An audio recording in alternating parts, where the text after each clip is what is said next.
በስመ አብ ወወልድ ወመንፈስ ቅዱስ አሐዱ አምላክ። ዝኸበርኩም ህዝበ እግዚአብሔር ነዚ ቅድስት ቤተ ክርስቲያን ትህቦ አገልግሎት ጊዜኹምን ስራሕኩምን አወሃሂድኩም ብጥብዓትን ብኣንቃዕድዎን ትከታተልዎ ዘለኹም ቅድስት ቤተ ክርስቲያን እሴተ ጻድቃን ኣስበ ትሑታን ይኽፈልኩም ትብል። ንኹሎም በዚ ሰዓት እዚ ኣብ ፀበባ ኣብ ፀገም ኣብ ሽግር ንዘለዉ ረህዋ ሰላም ቅሳነት ዕረፍቲ ሃቦም ኣብ ቤት ማእሰርቲ ንዘለዉ ምውፃእ ሓራ ይፍጠረሎም ብሞት ስጋ ንዝተፈልዩና ገነት መንግስተ ሰማያት ሃገረ ቅዱሳን የዋርሶም ኣብ መሪር ንሓዘን ንዘለኹም ከዓ ደበሳ ቅዱሳን ይደብስኩም ንኹላህና ከዓ ዘስተውዕለ ኣእምሮ ሂቡ መወዳእታና የፀብቐልና። ዝኸበርኩም ህዝበ እግዚአብሔር ንዓይ ነዚ ጉባኤ ንህዝቡ ዝኸውን ንዝደኸሙ ዘበርትዕ ንዝሓዘኑ ዝድብስ ንዝጠፍኡ ዝመልስ ህያው ቃሉ ኣብ ልሳነይ ከቐምጥ ንኹላህና ከዓ ዝሰምዓ ናይ እዛን መንፈስ ዝዓቁር ጥቕጥቕ ልቢ ዘተግብር ሰናይ ሕሊና ክወሃበና ኣብ ጸሎትኩም ክትዝክሩኒ እናተማሕፀንኩ ንሎሚ ከም ፈቃድ እግዚአብሔር ኣብ ዝሓለፈ ግዜና እግዚአብሔር ረዲእና ኣብቲ ፍርዲ እግዚአብሔር ዝብል ኣርእስትና ስለ ፅድቂ ፍርድኻ ኣብ መዓልቲ 7 ሳብ ኣመስግነካ ኣለኹ ኣብ ዝበሎ ልበ ኣምላኽ ዳዊት መዝሙር ዳዊት 119 ቁፅሪ 164 ናይ ንጉሆ ጸሎት ርኢና ነርና ከም ፈቃድ እግዚአብሔር። ሎሚ ከም ፈቃድ እግዚአብሔር ንሪኦ ጸሎት ሳልሳይ ሰዓት መዓልቲ ዝብል ኢና ክንርኢ። ኣብቲ መጽሓፍ ጸሎትና ተቐሚጡ ከም ዘሎ ኣብዛ ሰዓት እዚኣ ጲላጦስ ኣብ ልዕሊ ጎይታ ዝፈረደሉ ከምኡውን በዛ ሰዓት እዚኣ መንፈስ ቅዱስ ኣብ ልዕሊ ሃዋርያት ዝወረደሉ እዩ ኢሉ መእተዊ ገይርልና ኣሎ ኩላህና ብጸሎት ኣግቢያና ከም ንሪኦ። ስለዚ ኩሉ ግዜ እዚ ናይ ሳልሳይ ሰዓት ጸሎት ክንጽልዮ ከለና ጎይታ ካብታ ተታሕዘላ ሰዓት ጀሚሩ ክሳብ ኣብ መስቀል ዝስቀል ቀዳማይ ካልኣይ ከዓ ምውራድ መንፈስ ቅዱስ ኣብ ልዕሊ ኣቦታትና ሃዋርያት መንፈስ ቅዱስ ንምንታይ ከም ዝወረደ መንፈስ ቅዱስ ምስ ወረዶ ከመይ ዝመለ ፀጋ ከም ዝሓደሮም ንሕና ከዓ ናይ ፀጋ ዝተሳተፍቲ ክንከውን ተኮይንና ከምቲ ቃል ኣምላኽ ነቲ ኣብ ውሽጥኩም ዘሎ መንፈስ ቅዱስ ኣይተጉሂቦ ዝበሎ ነዚ እንዳዘከርና ክንነብር። ሳልሳይ ከዓ ዕዮ ዘይብሎም ኣብ ዕዳጋ ዝተረኽቡ ኣብ ሳልሳይ ሰዓት ጎይታ ወፂኡ ቀንፈዘው ክብሉ ምስ ፀንሕዎ ዘስራሐና ሲኢና ምስ በልዎ ናብ ቦታ ይኪዱ ኢሉ ኣብቲ ስራሕ ዝጠፋኣና ኣብቲ ጥዕና ዝጠፋኣና ኣብቲ ንገብሮ ዝጠፋኣና ኣንፈትና ዝመርሕ ጎይታ ከም ዘለና ነዚ ሰለስተ እዚ ኣርእስቲ ገይራ ቅድስት ቤተ ክርስቲያን ነዚ ናይ ሳልሳይ ሰዓት ጸሎት ትጅምሮን ትሕዞን እዩ። ሎሚ ከም ፈቃድ እግዚአብሔር ኣብቲ ቀዳማይ ጎይታ ናይ ኢየሱስ ክርስቶስ ካብታ ተታሕዘላ ክሳዕ መስቀል ዝኸፈለልና ዋጋ እትዝክረሉ ሰዓት ነዚ እንዳዘከረት እያ ትጽልየሉ እዩ። ኣቦታትና ሃዋርያት በቲ ጎይታ ዝመሃሮምን ዘርኣዮምን ነዚ ብተግባር የውዕልዎ ከም ዝነበሩ ኣብ ግብረ ሃዋርያት 3:1 ጴጥሮስን ዮሃንስን ብታሰዓይቲ ሰዓት ብግዜ ጸሎት ናብ ቤት መቅደስ ብሓንሳብ ደየቡ እዩ። ስለዚ እቲ ወንጌላዊ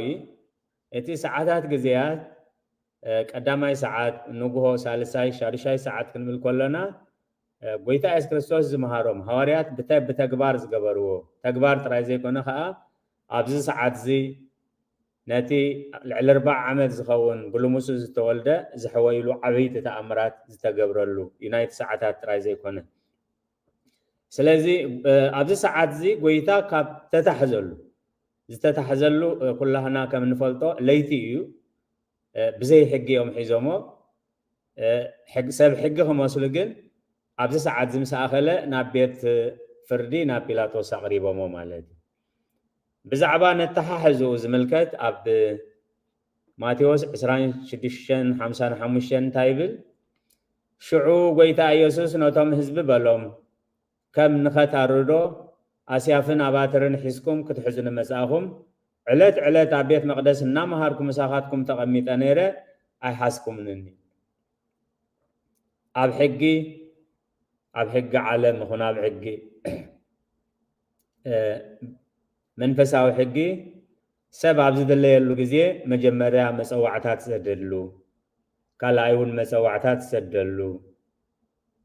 ሳልሳይ ከዓ እንታይ ኮይኑ እዩ መፀዋዕታት እዩ ዘይበፅሖ ሓሚሙ ክመፅእ ዘይክእል ድዩ ካልእ ፀገም ድዩ ዘለዎ የረጋግፅ ኢሉ ክመፅእ እንዳኸኣለ ብጥዕንኡ ብኣብያ እንተደኣ ኮይኑ ግን ብድሕሪኡ እዩ ሕጊ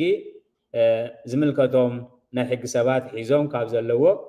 ናብ ሕጊ ከምፅዎ ዝግደድ እዩ ሕጂ ጎይታ ኢየሱስ ክርስቶስ ኩሉ ግዜ ምስኣቶም ምሳኻትኩም ውዕል ምሳኻትኩም ነይረ ምሳኹም ምህር ነይረ ኣበይ ብሕጊ ምስኣንኩም ኒኢኹም ብለይቲ ኣስያፍን ኣባትርን ሒዝኩም ትመፁኒ ሲ ከም ከታሪ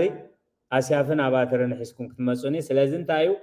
ኣተሓሕዝኡ ዘይሕጋዊ ኣተሓሕዛ ከም ዝነበረ ይገሊፅሎም ናብ ሕጊ ክመፁ ብዘይ ኣገባብ ከም ዝተተሓዘ ከዓ ንዓና ገሊፅልና እዩ ቅድስቲ ቤተ ክርስቲያን ነቲ ጎይታ ዝተታሕዘሉ ካብቲ ዝተታሕዘሉ ዝተፀፍዖ ዝተገርፎ ኣብ ቅድሚ ጲላጦስ ኣብ ቅድሚ ሃና ኣብ ቅድሚ ቀያፋ ነዚ ኩሉ 13 ሕማማተ መስቀል ቀዳማይ ወንጌል ማቴዎስ ምዕራፍ 26 ካብ 57 ክሳብ 68 ዘሎ ወንጌል ምስ ተነበ በስተንትኖ እንታይ እያ ትብል ቅድስቲ ቤተ ክርስቲያን ግዜ 3 ሰዓት ኣሃዝዎ ለኢየሱስ ወሰድዎ ይስቅልዎ እዩ እቲ ግዜን ዘጋጠመን እንታይ ከም ዝተገብረ ነቲ ወንጌል ኣጠቃልል ኣቢሉ ቅዱስ ቅዱስ ኢሎም ተንካህን ነቲ ወንጌል ምስ ተነቡ ብሓባር ከዓ ከምኡ ንብሎ ማለት እዩ ግዜ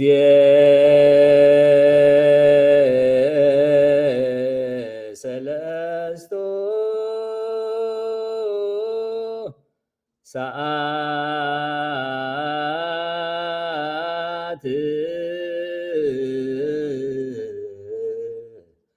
ኣሃዝዎ ለኢየሱስ ወወሰድዎ ይስቅልዎ ማቴዎስ 26:62 እቲ ሊቀ ካህናት ከዓ ተንሲኡ እዚኣቶም ዝምስክሩልካስ እኳዶ ኣይትምልስን ኢኻ በሎ ጎይታ ኢየሱስ ግና እቲ ገዛኢ ክሳብ ዝግረም ሓንቲ ቃል እኳ ኣይመለሰን እዚ ሃንደበት ዝመፀ ዘይኮነ ቅድሚ ስቕለቱ ቅድሚ 700 ዓመት ብትንቢት በኣፍ ነቢ ኢሳያስ ኣብ ቁፅሪ 53 ቁፅሪ 7 መከራ ፀገበ ርእሱ ኣዋረደ ኣፉ ናይ ከፈተን ከምቲ ናብ ማሕረድ ዝኽብከብ ገንሸል ከምቲ ኣብ ቅድሚ መቐስታት ስቕ እትብል በጊዕ ኣፉ ኣይከፈተን ክብሪ ንዝኽሪ ስሙ ይኹን ስለዚ ጎይታ ኢየሱስ ክርስቶስ እቲ ገዛኢ ክሳብ ዝግረም ሓንቲ ቃል እኳ ኣይመለሰን ክብል ከሎ ንሕና ኸ እንታይ እዩ ዝምህረና ጥራይ ትዕግስቲ ጎይታ ኢየሱስ ክርስቶስ ህድኣት ጎይታ ኢየሱስ ክርስቶስ ኣንቢብና ሰቢኽና ካብ መሬት ክንወርድ ዘይኮነስ ነቲ ንሱ ዝነበሮ ናብራ ክንነብረሉ ምእንቲ ኣብ መዝሙር ዳዊት 46 ቁፅሪ 10 ህድእ በል እሞ ኣነ ኣምላኽ ምዃነይ ኣስተብህሉ ኣብ ማእከል ኣሕዛብ ልዕል ክብል ኣብ ምድሪ ልዕል ክብል እየ ኣነ ህድእ በል እሞ ኣነ ኣምላኽ ምዃነይ ከተስተብህሉ ኢኹም ስለዚ እንታይ ክንገብር ንኽእል ናበናይ ክንጥምት ንኽእል እንታይ ኢልና ክንፅሊ ንኽእል ህድእ ክንብል ከለና እዩ ስለዚ ጎይታ ኢየሱስ ክርስቶስ እቲ ገዛኢ ክሳብ ዝገረም እዩ ዝዝረብ ስለ ዝተሳእነ ይኮነን ስለዚ ከዓ እዩ ሃዋርያ ቅዱስ ያዕቆብ ኣብ ምዕራፍ 1 ቁፅሪ 19 ክሳብ 20 ፍቁራት ኣሕዋተይ እዚ ትፈልጡ ኢኹም ኩራ ሰብኣይሲ ፅድቂ ኣምላኽ ኣይገብርን እሞ ስለዚ ነፍሲ ወከፍ ሰብ ንምስማዕ ቅልጡፍ ንምዝራብ ደንጓይ ንኩራ ደንጓይ ይኹን ስለዚ ጎይታ ኢየሱስ ክርስቶስ ኣብ ቅድሚ ጲላጦስ ኣብ ቅድሚ ሊቀ ካህናት ቀሪቡ ክንዲዚ ዓቕሊ ዋጋ ከፊልዋ ድሕንና ክንብል ከለና ንሕና ከዚ ዓቕሊ እዚ ንክንፀሮ ብፀጋ ኣምላኽ እንታይ የድልየና እዩ ብድሕሪኡ ቅድስቲ ቤተ ክርስቲያን ኣብ ወንጌል ማርቆስ ምዕራፍ 14 ካብ 53 ክሳብ 65 ዘሎ ኩለንተን 13 ሕማማተ መስቀል ኣብ ጎይታ ዝተፈፀመ ይገልጽ ኢሉ እቲ ወንጌል ምስ ተነበበ ከዓ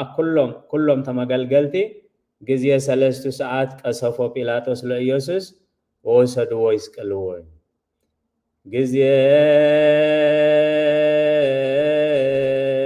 ሰለስቱ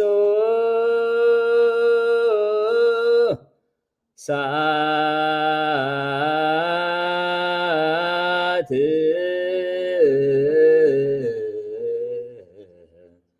ቀሰፎ ጲላጦስ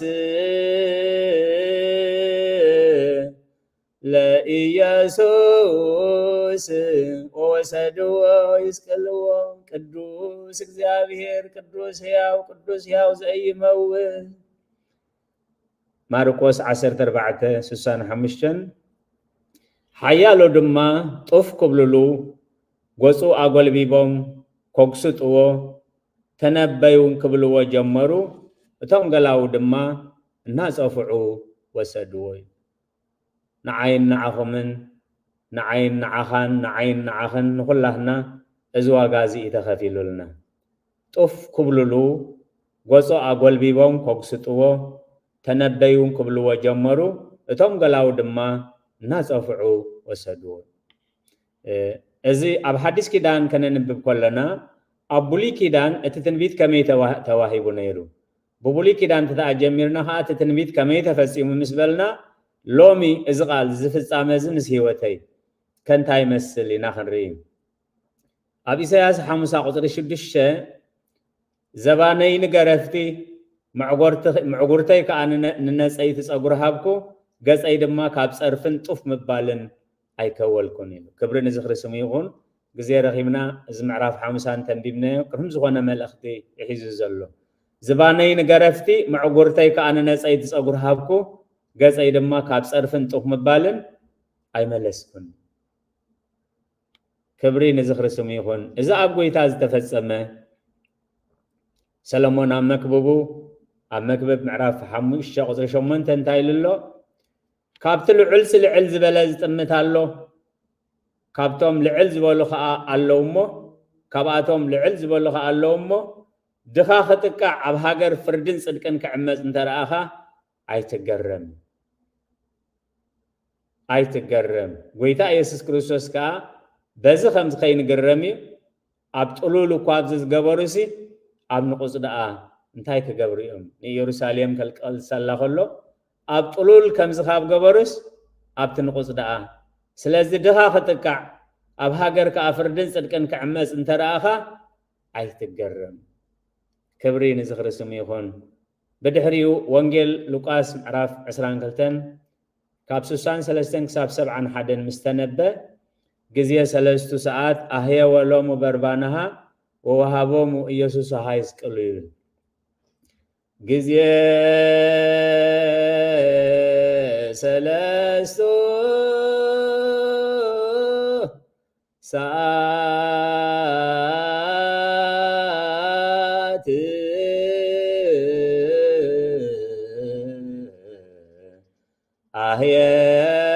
ኣህየወሎሙ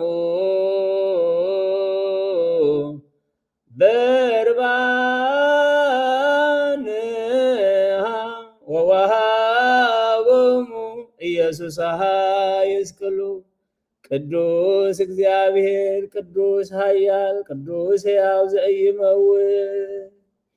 ወንጌል ሉቃስ ምዕራፍ 23 ቁፅሪ 25 ነቲ ዝለመንዎ ብምብዓድን ብምቕታልን ተኣሲሩ ዝነበረ ፈታሓሎም ንኢየሱስ ግና ንፍቓዶም ኣሕሊፉ ሃቦ ዓለም ዓመፃ ስለ ዝኾነት ነቲ ብምብዓድ ከተማን ብደም በቐትለት ሰብን ተፈሪድዎ ዝነበረ በርባን ንዕኡ ኣውፅዮም ኣብ ክንድኡ ንጎይታ ኢየሱስ ክርስቶስ ኣሕሊፎም ሃቦም ስለዚ ኩሉ ተዝሓለፎ እንታይ ይመስል ቅዱስ ቤተ ክርስቲያን ከተስተንትኖ ከላ ንስነ ዜማ ንስነ ጸሎት ዘይኮነስ ዝተገብረልና ውዕለት ብኸመይ ከም ዝደሓና ከመይ ገርና ከም ንርድኦ ነቲ ዝደሓናሉ ዋጋ ከመይ ገርና ክንዕቅቦ ከም ዘለና እዚ ጸሎት 3 ሰዓት ኢላ ጎይታ ካብቲ ተሕዘሉ ክሳብ ኣብ መስቀል ዝስቀለሉ ኣቐሚጣቶ ብድሕሪ ወንጌል ዮሐንስ ምዕራፍ 18 ካብ 19 ክሳብ 24 ምስተነበ ግዜ 3 ሰዓት ወሰድዎ ለኢየሱስ ውስተ ኣውደ ምኩናን ግዜ ሰለስቱ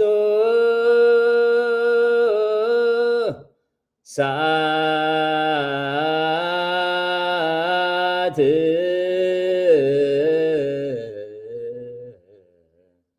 ወሰድዎ ለኢየሱስ ውስተ አውደ ምኩናን ኣብ ግዜ ሳልሳይ ሰዓት ከዓ ንኢየሱስ ናብ ቤት ፍርዲ ወሰድዎ እዩ። እቲ መወዳእታ ኣብ ቅድሚ ጲላጦስ ቀሪቡ ንሞት የመላልስዎ ነይሮም። ሓደ ግዜ ጥራይ ኣይኮነን፣ ቀሪቡ ይኸይድ ናብ ጲላጦስ፣ ይኸይድ ናብ ቀያፋ፣ ይኸይድ ናብ ሄሮድስ ይምለስ ከምቲ ዝረኣናዮ። ወንጌላዊ ቅዱስ ዮሃንስ ኣብ ምዕራፍ 19 ቁፅሪ 12 ክሳብ 16 እንታይ ኢሉ ዘሎ? ካብኡ ንነጀው ጲላጦስ ክፈትሖ ደለየ፣ ኣይሁድ ግና ነዚ እንተፈቲሕካዮ ፈታዊ ቄሳር ኣይኮንካን፣ ርእሱ ኸንግስ ዝደሊ ዘበለ ኩሉ መቃናቅንቲ ሰይጣኒ መቃናቅንቲ ቄሳር ኢሎም ጫው ጫው በሉ። ክፈትሖ ደለየ ጌጋ ይረኸብ ኩሉን በደል ኣይረኸብ ኩሉን ፈቲሐዮ ኣለኹ ኢሉ ክውስን ዓቕሚ ኣይረኸበን። ካብ ከምኡ ይሰውረና። ዓለም ከዓ በቲ ጎደለኻ ስለትመፅእ ነዚ እንተዘይፈሪድካዮ ኢሎሞ ዓርክት ቄሳር ኣይኮንካን፣ ስልጣንካ ፅባሕ ኣይትረኽቦን ኢኻ እንዳበሉ ከፈራርሕዎ ጀመሩ። ኣብ ቁፅሪ 15 ሽዑ ንሳቶም ንየው በሎ ስቐሎም ኢሎ ጫው ጫው በሉ። ጲላጦስ ከዓ ንንጉስኩም ዶ ክሰቕሎ በሎም። እቶም ሊቃውንቲ ካህናት ከዓ ብዘይ ቄሳር ንጉስ የብልናን ኢሎም መለሱ። እግዚአብሔር ዘስተውዕሎ እምሮ ይሃበና። ኣብ ቁፅሪ 16 ሽዑ ክሰቕልዎ ኣሕሊፋ ሃቦም፣ ተቐቢሎም ድማ ወሰድዎ። ወንጌላዊ ቅዱስ ማቴዎስ ኣብ 27 25 እንታይ እዩ ዘሎ? ኩሎም እቶም ህዝቢ ከዓ ደሙ ኣባናን ኣብ ልዕሊ ደቅናን ይኹን ኢሎም መለሱሉ። ሕያዋይ ኣቦ ርስቲ የውርስ ክፉእ ኣቦ ከዓ ደም የውርስ ከም ዝብል ወለድና፣ ኣነ ካብዚ ደም ሰብኣይ እዚ ንጹህ እየ ምስ በሎም ደሙ ኣብ ልዕሌናን ኣብ ልዕሊ ደቅናን ይኹን፣ ብዛዕባ ደሙ ኣይትሸገር ባዕላህና የንልናዮ። ስለዚ ኣብ ቁፅሪ 26 ሽዑ ንባርባን ፈታሓሎም፣ ንኢየሱስ ግና ገሪፉ ክስቀል ኣሕሊፉ ሃቦም። ስለ ቃላቱ እግዚአብሔር ዝተመስገነ ይኹን። ስለዚ ካብተ ተሕዘላ ሰዓት 3 ናይ መዓልቲ ሰዓት 3 ናይ ለይቲ ጸሎት ስለ ዘሎ እዩ ሰዓት 3 ሰዓተ መዓልቲ ብላ ቀሚጥዎ ጎይታ ካብቲ ብዘይ ኣገባብ ኣብ ጌተሴማኒ ተታሕዘሉ ክሳብ ንሞት ተፈሪዱ የሕሊፉ ጲላጦስ ገሪፉ ንክሰቕልዎ የሕሊፉ ዝሃበሎም እዚ ዝተኸፍለልና ዋጋ እነስተንትነሉ እዩ። ስለዚ ከዓ ሐዋርያ ቅዱስ ጳውሎስ ኣብ ቀዳማይ ቆሮንቶስ 7:23 እንታይ ኢሉሎ? ብዋጋ ተዓዲኩም ኢኹም እሞ ባሮት ሰብ ኣይትኹኑ። እዚ ዋጋ እዚ ተኸፊልልና ብደም ክርስቶስ ድሕና ነቲ ኩሉ ገዲፍና ከም ጲላጦስ ነቲ ሓቂ ምስ ፈለጥና ባሮት ሰብ ንኸይንኸውን ቅዱስ ቤተ ክርስቲያንና ነዚ ተኸፍለልና ዋጋ ክንዝክሮ ባሮት ሰብ ኣይትኹኑ። ሰብ ባርያ ሰብ ተኾይኑ ባርያ ሓጢኣት እዩ ዝኸውን። ባርያ ሓጢኣት ተኾይኑ ከዓ ባርያ ክርስቶስ ክኸውን ኣይክእልን። ባርያ ሓጢኣት ከዓ ሓርነት ዝበሃል የብሉን። ምክንያቱ ሓጢኣት ዝገብር ዘበለ ኩሉ ባርያ ሓጢኣት እዩ፣ ዓስቢ ሓጢኣት ከዓ ሞት እዩ። ስለዚ ባሮት ሰብ ኣይትኹኑ እዩ። ሐዋርያ ቅዱስ ጳውሎስ ደጊሙ ኣብ ቀዳማይ ቆሮንቶስ ምዕራፍ 6 ቁፅሪ 19 ክሳብ 20 ብዋጋ ተዓዲኩም ኢኹም እሞ ስጋኹም ቤት መቅደስ እቲ ኣባኻትኩም ዘሎ ካብ ኣምላኽ ተቐበልኩሞ መንፈስ ምዃኑ ንርእስኹም ከም ዘይኮንኩም ኣይትፈልጡን ዲኹም። ስለዚ ብስጋኹም ንኣምላኽ ኣኽብርዎ። ባሮት ሰብ ኣይትኹኑ ኢሉ ባሮት ሰብ እንደዘይኮይንና ብስጋና በገልግሎትና ብሂወትና ንእግዚአብሔር ከነኽብሮ መንፈስ ኣምላኽ ክረዳእና እዩ። ኣስዒቡ መወዳእታ ፍጻሜና ክነግር ከሎ ኣብ ኤፌሶን ምዕራፍ 2 ቁፅሪ 19 ክሳብ 21 ዘሎ እምበኣርሲ ንስኻትኩም ኣብቲ ኢየሱስ ክርስቶስ ባዕሉ እምኒ መኣዝኑ ዝኾነ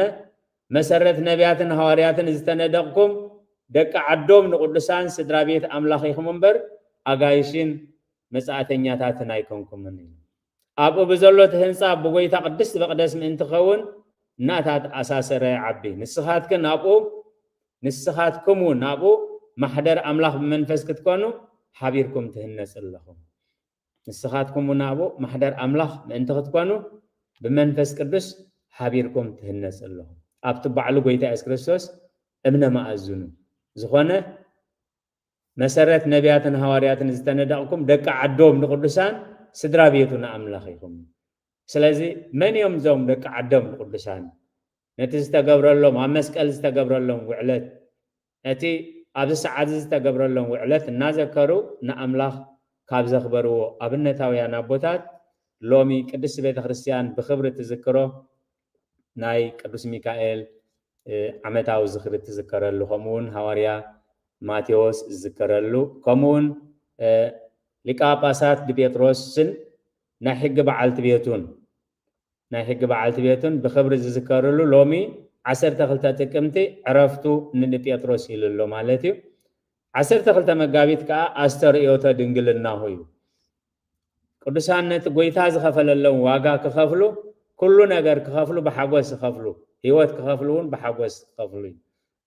ስለዚህ ከምቲ መብዛሕትና እንፈልጦ ታሪክ ናይ ጴጥሮስ ዘኽታም ጓል ሓወቡ ስለዝነበረት ወለዱ ካብ ሕጊ መንፈስ ዝፈርስ ሕጊ ስጋ ይትረፍ ኢሎም ትመውስቦ ጓል ሓወቡ እኳ እንትኾነት ከም ዘመርዓዎ ምስተመርዓው ግን እቲ ሕጊ ሰብ ሕጊ ተፈጥሮ ዝኾነ ክፍጽሙ ምስ ቀረበ ናብኣ ንስኻ ሓወይ ኢኻ እዚ ኩነታት ከመይ ኢሎም እዮም ከም ዝገይሮሞ ኢላ ምስ ሓተተቶ ኣነ ዳ ፍቓድክ መሲልኒ እምበር እንድሕር ፍቓድክ ዘይኮይኑ ካልእ መውፅእ ኣሎ እንታይ ኣሎ ንሕና ከይተራኸብና ንነብር መኻናት ኮይኖም እዮም ዝብሉና እምበር ምምርኻብ ተሪፍዎም ኣይብሉናን እዮም ኢሎም በዚ ተሰማሚዖም ብፀጋ ኣምላኽ ን49 ዓመት ብቅድስናን ብድንግልናን ኣብ ሓደ ዓራት እንዳደቀሱ ኣብ ሓደ ንእድ እናደቀሱ ብሓደ ነፀላ እናተኸድኑ ን49 ዓመት ብሓንሳብ ከም ዝነበሩ ይገልጽ እዩ ኣብዚ ግዜ እዚ ከዓ ብፍቓድ እግዚኣብሔር ቅዱስ ጴጥሮስ ሊቀ ጳጳሳት ክኸውን ምስ ተመርፀ እቲ ታሪክ ተመሊሽና ስፊሕና ክንሪኦ ንኽእል ምስቲ ዘለና ግዜ ኣነ በዓል ሕጊ እየ ሰበይቲ ከዓ ኣላትኒ ኣብ መንበር ማርቆስ ዝቕመጥ ከዓ ድንግል ይኸውን ዘለዎ ስለዚ ኣነ ነዛ ኣይበቅዕን እየ ምስ በሎም ንሕና ድንግል ዲኻ ሰበይቲ ላትካ ድያ ንፈልጦ ነገር የብልናን ኣቦና ግን ኣብ ዘይገዚኡ ከምዚ ዘለላ ወይኒ ሒዙ ዝመፀ ንስኡ ብድሕረይ ዝሽየም ስለ ዝበለና ንሕና እዚኣ ኢና ንፈልጥ እቲ በዓል ሕጊ ዲኻ ድንግል ዲኻ ኣብ መንበር ማርቆስ መንቕመጥ ንሱ ንሕና ንፈልጦ ነገር የብልናን እዩ ኣሲሮም ምስ ወሰድዎ ከዓ ፍቓድ እግዚኣብሔር ምዃኑ ምስ ፈለጠ ኣቦኹም እንታይ ይገብር ነይሩ እዩ ኣቦና ወንጌል ማቴዎስ ወንጌል ዮሃንስ ምዕራፍ 10 አንቀጸ አባግዕ ማለት ንዑ አንቢቡ ተርጉሙ ቀዲሱ ቆሪቡ የቁርበና ነይሩ ኢሎም ስለዚህ በዘይተማሃረ ምእመን ክንሱ በጸጋ መንፈስ ቅዱስ ከምቲ ተቀድሚኡ ዝነበረ ዮልዮስ ዝገብሮ ዝነበረ ወንጌል ዮሐንስ አንቀጸ አባግዕ ሕያዋይ ጓሳ አንቢቡ ተርጉሙ ቀዲሱ ቆሪቡ አቅሪቦም ወሲዩ ማለት ስለዚህ በዚህ መበል 12 ፓትርያርክ ኮይኑ ቤተ ክርስቲያን ግብጽ ክመርሕ ከሎ ብጸጋ ንዓበየ የሆነ መንፈስ ቅዱስ ይግለጸሉ ስለዝነበረ ነቶም ክቀርቡ ዝመጹ ንስኺ ኣይበቃዕኸን ጽንሒ ተነስሒ ስኻ ጽናሕ እንዳበለ ክኽልክሎም ጀሚሩ ኣብ ክንዲ ንድሕነትና ንዓና እዩ ክንሳሐለና ዝብሎ ንባዕሉ ዘይንቡር ሰብ ኣብ መንበር ማርቆስ ተቀሚጡ በዓል ሰበይት እናሃለወቶሲ እንደገና መልሱ ኣብዚ ኩስቶ ተቀበል ኩስቶ ኣብ ንቅዱስ ቁርባን ከአሌላን ጎሌላን ክገብረሉ ጀሚሩ እንዳበሉ ከማረሩዎን ከሐሚዎን ከለው ንሱ ግን ነታ ሐሜትን መረረን በረኸት ከምፃለ እዩ ጸጋይ ከብዝሓለ ኢሉ ብሓጎስ ይቅበሎ ነበረ እዩ እግዚአብሔር ግን ኩሉ ነፍሲ ክድሕን ከምቲ ኣብ ካልኣይ ጴጥሮስ ምዕራፍ 3 ቁጽሪ 9 ኣምላኽ ኩሉ ነፍሲ ክድሕን እምበር ሓንቲ ነፍሲ ክትጠፍእ ስለ ዘይፈቱ ምእንታኹም ይዕገስ ኣሎ ዝበሎ ሓንቲ ነፍሲ ክትፈትእ ስለ ዘይፈቱ መልአኹ ቅዱስ ሚካኤል ልኢኹ نسخا نبينخا بعنس بعلت بيت كاتراي كتدحن إذا كل حزب خقدا صبوا يكونن مو إذا أمنجوها ناب منجو بعلت بيت كان زلوا مستير نزوم حزبي جلس الله ميلو عزيزوي سلازي قداسي خاطر هلو قدس بيتروس أبتي كابت بيت خريستيان وساي حدا عنشتي أمسيلو قداسي خاطر هلو حو أقوديلو كند دار في ديل كل جزية ولدنا أنت أمزبلو نبالو عينان السئنبر نزارو بس عين السئني نازبل نتحو كند زرعيو عبز حلفة جزيتات نزيد له يقربون نزيد له خاصقون يرلومس نقول لهنا يحاو خندنا مثلا ننتهي داز حاوز ندد زلون دابلو كبرم رومو جمري قداسي مستودع نبعلت بيت حيزو أبت مأخل حوي سأليوي مخنياتو نزامن كل كالين صلاة مسودو بأداو كابت حوي أب نسأل أغميتو نظام حزب زيوم يقرأ نبللو ميلو بعلت بيت حيزو كلهم نتون كايبهم زنبارو يقربوا لي بزبدلكم يقربوا لي نابلة مس بعلت بيتو نخلهم يقريتا حتيتهم او تأجست زمت أنا تأجست إذا زخونلو نايقويتا تأجستي نايقويتا عقلنا ذكر السخاء كأملاخ أمالخ تقويتا قويتوت كان السخاء أبكنا بيلات واسكت فرد زي حفركا نسخاء كأبقس كأطف قبللك خلو نحنا قن بسنك حاتياتنا نحنا قن ندحنتنا السخاء كأن ناولو نتناي قويتا وعلت النازكر يوم زحلفو نقولهم زي روم تاتو مسبالو أبونا أي تردعنا نمو انت اخاختب لنا دلي خايلم انا زي حجز قلص لكم زلخو انا ايكونكم املاح جنسخاتكم كي تقدو قلص اللهم يلو سلازا عززني يازز قبر زلخو 4 شعتن عمت اب حدا نسألات خدينا خنا حدر كلنا ملأخ املاح حدا خنفو نعاي حدا خنفا حدا خنفو نبعالتي بيتي الناس للا كي نودق نتزوستنايو ناي دنجلنا ناي قدسنا هيوت كي نودق برديت املاح ندار دعنا تسفا خوننا انغو بامسار ركب بمسكوت بيتنا خوص نريو نيرنا سلازي ازر 48 عمت انا سبيت مخانا يفلطاني نسخا سباي مخاني ايتفلطنن يا مالت بغبر سغا ايتفلطنن يا سباي مخاني انون بغبر سغا ايفلطاني سبيت مخاني شعون تايلمو او ابو بتخلو زحمناكا بتخلو زغرم ربنالكا يقرب لنا مسبلو اتي قدس بيت كريستيان يفتح ويسري يانصح ويقدس ليك كهنات يسوع كريستوس نابلت فليتنا بدفرت كيف لتنا بسحتت الى فتحات تقبرلو نتنا ينسحا فتحات زتكا ايكونن جن قدس بيت كريستيان نزا قميطاتو كابزي سلازي قدوس بيتروس اتوم بسغاهم ناملاخ اخبرو زبله اتوم نا اغزابير سبات كم زغيروم نغزابير اخبيروم سلازي 10 تخلت مغابيت وبذات الات استر ايوتو دنگلناهو لقدوس بيتروس ليقا باسات زهاجر اسكندريا كبل كله لمخا عرفتو كابز كل صاما زعرفلو قدوس بيتروس حساب زبنو أبا علا إذا حجنا وعلا زلنا أبا علاهم مثل زين برن تام زقبرو نيروم قويتا دحمستة أمك كي وعلى كي حدره قدام كرونتوس لزخدن أبصو من صلوتن علت 10 حدا تمك تابع لهم 10 خلته تري صومي جمرو 4 معلت مستودع يسعرو فاسكا أيهود حدا معلتي حدا صومن مش حلفه بدحريو حمامات زميرهم ساعة وعلا نيروم سلازي زي حج بيت كريستيان تتقمولو زلا بحر حساب بقدوس بيتروس تغليصلو زتقمره قمره دميتروس يزبحال ማለት سلازي እግዚአብሔር بزغلصلو ጾመነ ነውየ ካብሶኒ ከም ዘይወስ አብይ ጾም ካብሶኒ ከም ዘይወስ ሆሳዕና ካብ ሰንበት ከም ዘይወስ ዓርብ ስቅለት ካብ ዓርብ ከም ዘይወስ ትንሳኤ ካብ ሰንበት ከም ዘይወስ بقدوس بيتروس ሓደ ዘይተማሃረ ሰብ እግዚአብሔር ግን بسقو زخبره مس بعلت بيتو تراخي وانت ولده እግዚአብሔር سرع قدوس ነገር ይገን እቶምና እግዚአብሔር ሰባት ሐዋርያ ቅዱስ ጳውሎስ እንታይ ኢሉ ዘሎ ኩሉ ተፈቂድለይ ኩሉ ግን አይጠቅምኒ ኩሉ ተፈቂድለይ አነ ግን ሓደ ነገር እኳ ከመልከኒ ናይ ሓደ ነገር እኳ ባሪያ ክኸውን أيدلني زخبركم حزب እግዚአብሔር ስለዚህ ነዚህ ሰዓታት ጸሎት ክንጽልዮ ኮለና ቅዱስ ቤተ ክርስቲያን ኣብ ገዳማት ይኹን ኣብ ቤተ ክርስቲያናት ይኹን ብውልቅ ይኹን ብፍላይ ከኣሎሚ እግዚአብሔር ፈቂድዎ እዚ መጽሓፈ ጸሎት ትማሊ ኣብ ገዳማት ብብራና ጥራይ ብግዕዝ ጥራይ ኣብ ቤተ ክርስቲያን ጥራይ ዝርከብ ዝነበረ ሎሚ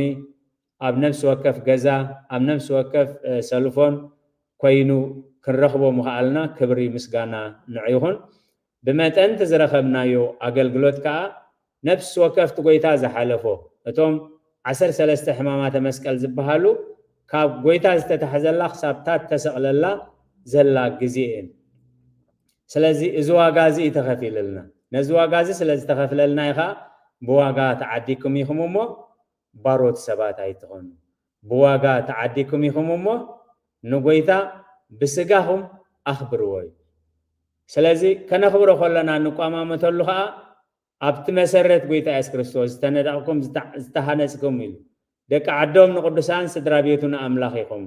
ስለዚ ብስጋኹም ንኣምላኽ ኣኽብርዎ ብጴጥሮስን በዓልቲ ቤቱን በዓላቶም ኣይኮኑን ክኢሎሞ በዓላቶም ክኽእልዋ ኣይክእሉን እዮም ምክንያቱ ቃል ኣምላኽ ሕያው እዩ ኣብ ዮሃንስ 15 ቁፅሪ 5 እንታይ ኢሉ ኣሎ ወዘእንበልየሰ ኣልቦ ዘትክሉ ገቢረ ወኩሎ ዘትገብሩ በስመ ዚአየ ግበሩ ብዘይበኣይ ሓንቲ እኳ ክትገብሩ ኣይትኽእሉን ኢኹም እሞ ትገብርዎ ዘበለ ኩሉ ብስመይ ግበርዎ እትገብርዎ ዘበለ ኩሉ ብስመይ ግበርዎ ስለዚ ትንቢት ነይሩ ብዛዕባ ዓቕሊ ጎይታ ኢየሱስ ክርስቶስ ብዛዕባ ከም ፅፋዕ ጎይታ ኢየሱስ ክርስቶስ ጎይታ ኢየሱስ ክርስቶስ ነቲ ትንቢት ፈፂምዎ ከም ዝክሪኦ ፀናሕና ሐዋርያቱ ኣሰሩ ሲዒቦም ፈፂሞሞ ከምቲ ኣነ ንክርስቶስ ዝመሰልክዎ ንስኻትኩም ከዓ ንዓይ መሰሉ እዩ ስለዚ ህዝበ እግዚአብሔር ኣብ ናብራና ጎይታ ኢየሱስ ክርስቶስ ኣብ ገጹ ጥፍ ኢሎምሉ ኣይመለሰን ተዳኢሎምሲ ሎሚ ነቶም ዝጸርፉና ነቶም ብኹውንን ብዘይክውንን ዝጸርፉና ብንሰምዖን ብነይሰምዖን ዝጸርፉናስ እንኳይ ኣነስ እቲ ጎይታ ጎይቶት ኢየሱስ ክርስቶስ እኳ ተጸሪፉ ኢልና ከነማዛዝኖ እዩ ተኣምራት ክገብር ከሎ ሕሙማት ከሕቡ ከሎ ለምጻማት ከንጽህ ከሎ እቶም ሰብ ነቲ ዝተገብረ ተኣምራት ሪኦም ክመፁ ከለው ካልኦት ከዓ እንታይ እዮም ዝብሉ ነይሮም ብቢኤል ዜቡል ጋንንቲ ዘውፅእ ዘሎ ብሓለቓ ጋንንቲ እዩ ኣምላኽ ስለ ዝኾነ ናይ ኣምላኽ ሰብ ስለ ዝኾነ ኣይኮነን በቢኤል ዜቡል ጋንንቲ ዘውፅእ ዘሎ እዩ እዚ እዩ ተባሂሉ ጎይታይን ጎይታኹምን እዚ እዩ ተባሂሉ እሱ ግን ኣይመለሰን እዩ ጎይታ ኢየሱስ ግን እቲ ገዛኢ ክሳብ ዝገረም ኣይመለሰን እዩ ስለዚ ኩሉ ግዜ እቲ ኣነ ከምዚ ክበሃል ንዓይ ክስቶ ከምዚ ክትብለኒ ንዓይ ክስቶ ከምዚ ክገብረኒ ዝብል ሓሳብ ዝመፅእ መኣስዩ እቲ ጎይታ ምእንታይን ምእንታኻትኩም ዝኸፈለ ዋጋ ምስ ረሳዕናዮ እዩ ንዕኡ እንድሕር ዘኪርናዮ ግን ጎይታ ኣብ ገጹ ጡፍ ምስ ተባህለሉ ጎይታ ግን ኣይመለሰን ጎይታ ክብለና ከሎ ወሰበይ ዘነግጉክሙ ተፈስሑ እስመ እሴትክሙ ብዙሕ በሃበ አብክሙ ዘበሰማያት እዩ ኣብ ወንጌል ማቴዎስ ምዕራፍ 5:11 እንታይ ዝብል ክጸርፉኹም ክሰጉኹም ከለው ነቶም ቅድሚኹም ዝነበሩ ነቢያት ከምኡ ገይሮም እዮም እሞ ዓስብኹም ኣብ ሰማያት ብዙሕ ስለ ዝኾነ ተሓጎሱ እዩ ሕማማት መስቀል ሰዓታት ጎይታ ክንዝክር ከለና ተሓጎሱ ዓስብኹም ኣብ ሰማያት ብዙሕ እዩ ስለዚ ዝኾነ ብልዕልና ክፍፀም ከሎ እዚ ሓጎስ ዝስማዓና እንተኮይኑ ኣብቲ መስመር ብስጋና ንክርስቶስ ነኽብሮ ኣለና ማለት እዚ ክስማዓና ከሎ እንድሕር ነጉረምርም እንድሕር ንቅየም እንድሕር ሕነ ክንፈዲ ንፍትን ሃሊና ኣብቲ መስመር ናይ ቅዱሳን ኣብቲ መሰረት ናይ ክርስቶስ የለናን ማለት ብኣንጻሩ ከዓ ጥራይ ንግፋዕ ጥራይ ዘይኮነሲ ንገፍዕ ከይንህሉ ከዓ ክንጥንቀቕ ኢሉ ሐዋርያ ጳውሎስ ከምኡ ኢልዎም ኣሎ ኣብ ክንዲ ትገፍዕስ ኣብ ክንዲ ትግፍዕስ ትገፍዑ ከዓ ኣለኹም ኢሉ ስለዚ ጎይታ ከምዚ በፂሕዎ ክንብል ከለና ካብቶም ንጎይታ ዘብፅሕሉ ሕጂ እውን ኣብ ካልኦት ከምኡ ንገብር ከይንህሉ እውን ነብስና ክንምርምር ይግባአና እዩ ጥናይክን ግፋዕ ጥራይ ዘይኮነስ ገፋዕቲ ኮይንና እውን ከይንርከብ ምክንያቱ እቶም ሊቃነ ካህናት ነዚ ኩሉ ክገብሩ ዝነበሩ ይርድኦም ኣይነበረ ንኽብሪ ኣምላኽ ኣምልኾ ሙሴ ኣምልኾ ናይ እግዚኣብሔር ከይጠፍእ ካብ ዝብል ይገብርዎ ነይሮም ብምርዳእ ይገብርዎ ይነበሩን ብምስትውዓል ይገብርዎ ይነበሩን ምክንያቱ ከዓ ጎይታ ኢየሱስ ክርስቶስ ነጊሩና ልብን ኮላሊትን ስለ ዝፈልጥ ኦ ኣቦ ዝገብርዎ ይፈልጥን እዮም እሞ ሕደገሎም ኢሉ ኦ ኣባ ስረ ኢሎሙ እስመ በዘ እየኣምሩ ይገብሩ ኢሉ ጸሎት ሳልሳይ ሰዓት ጎይታ ኢየሱስ ክርስቶስ ኣብ ቅድሚ ጲላጦስ ቆይሙ ምእንታና ንሞት ዝተፈርደሉ ሰዓት እዩ ክብሪ ንዝኽርስም ይኹን ካብ ሰዓት 3 ክሳብ ፍርቂ መዓልቲ ዘሎ ክሳብ ዝስቀል ነዚ ንዝክረሉ እዩ ስለዚ እቲ ዝተርፈና ኣብ ሂወትና ሎሚ ከምቲ ኩሉ ግዜ ኣብዛ ኣገልግሎት እዚ ስብከት ኣይኮነን እዛ ኣገልግሎት እዚ ትምህርቲ እውን ኣይኮነን ብዙሓት ሰበኽቲ ብዙሓት መምሃራን ኣለው እዛ ኣገልግሎት እዚ ነብስና በቃል እግዚአብሔር ንሪእየሉ ንነብስና ኣብ መስትያት ቃል እግዚአብሔር የእቲና ኣብ ሚዛን ቃል እግዚአብሔር እንመዝነሉ ሰዓት እንመዝነሉ ኣገልግሎት ኣነን ቃል ኣምላኽን ከመይ ኣለኹ ኣነን ጎይታ ኢየሱስ ክርስቶስ ዝሓለፎን ከመይ ኣሎ ኣነን ቶም ቅዱሳኑ ዝሓለፍዎ ናበይ ኣለዉ ክብሪ ንዝኽርስም ይኹን ስለዚ እቲ ንጴጥሮስን ንበዓልቲ ቤቱን ን49 ዓመት ብቅድስና ክነብሩ ዘኽኣለ ጎይታ ሕጂ እውን እንታይ ኢልና ኣሎ ኣብ ማቴዎስ 7:8 ድለዩ ክትረኽቡ ኳሕኳሕ ኣብሉ ክረሓወልኩም ለምኑ ከዓ ክወሃበኩም እዩ ንስኻትኩም እኳ ኢሉ ክፉኣት ከለኹም ንደቅኹም ህያብ ሰና ህያብ መሃብካ ይፈለጥኩም እቲ ሰማያዊ ኣቦኹም ግዳ ነቶም ዝልብንዎ ክንደይ ኣብዚሑ ጸጋ ዘይሂቦም ስለዚ ተቐዳመይቲ ጎዲልና ዘሎ ምፍላጥ ጎዲልና ዘሎ እንተፈሊጥና እንታይ ከም ዝጎደለና እንተዳ ፈሊጥና መድሃኒቱ ቀሊል ይኸውን እዩ ሐዋርያ ያዕቆብ ኣብ ምዕራፍ 1 መልእኽቱ ቁጥሪ 5 እንታይ ኢሉ ካባኻትኩም ጥበብ ዝጎደለቶ እንተሎ እዩ ካባኻትኩም ሓደ ነገር እንተጎደሎ ጎዲልዎ ከም ዘሎ እንተፈሊጡ